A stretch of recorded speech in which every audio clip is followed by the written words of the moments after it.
Hello, algebra students. Mr. Lawrence here, and Chelsea Webb asked me to do problem number 83 in a quick video, and I've got a couple minutes, so I'm going to do that. All right, now, this looks like a distribution problem. Certainly, you could distribute, right? Do rad 9 times rad 2 and rad 9 times rad 8. But I think you can make your life a heck of a lot easier if you do as much simplifying as possible before you actually start trying to distribute. In fact, I know what the rad of 9 is. It's 3, isn't it? So this problem has really transformed into 3 times rad 2 plus rad 8, right? 3 times the quantity of rad 2 plus rad 8, excuse me. But I can also do some simplifying because I know that rad 8 simplifies. I know I can think about rad 8 as 2 rads being multiplied together.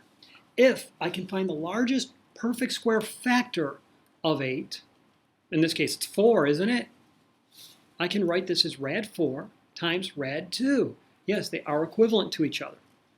Now, do I know the rad of 4? You bet your boots. It's 2 times rad 2. So, this problem is really 3 times quantity of rad 2 plus 2 rad 2. Now, one thing that 8th period might not know, I mean, I've told them, but they missed a class because of the pride assembly, is that rads behave very much like variables. They're not variables, but the rules apply to them in very similar ways. For example, if I had x plus 2x, wouldn't I have 3x?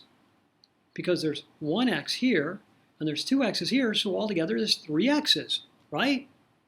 Well, look at this. I've got 1 rad 2, and I've got 2 more rad 2's. Don't I have 3 rad 2's? This problem is 3 times the quantity of 3 rad 2. All I did was combine like terms. And now I can just multiply. It's not distribution because there's no addition or subtraction going on. So I'll have 9 rad 2, and I am done. Chelsea, I hope that helps you out. If you have a harder problem, that would be like, say, 5 rad 2 plus, let me think here, rad 50. I couldn't add those together, could I? I just made this problem up. I couldn't add those together because they're not like terms. But I can think about rad 50 as the product of 2 rads.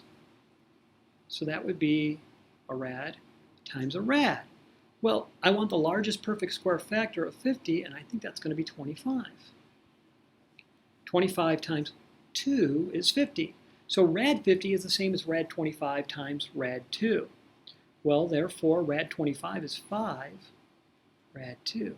So this problem here that I just made up is really 5 rad 2 plus 5 rad 2.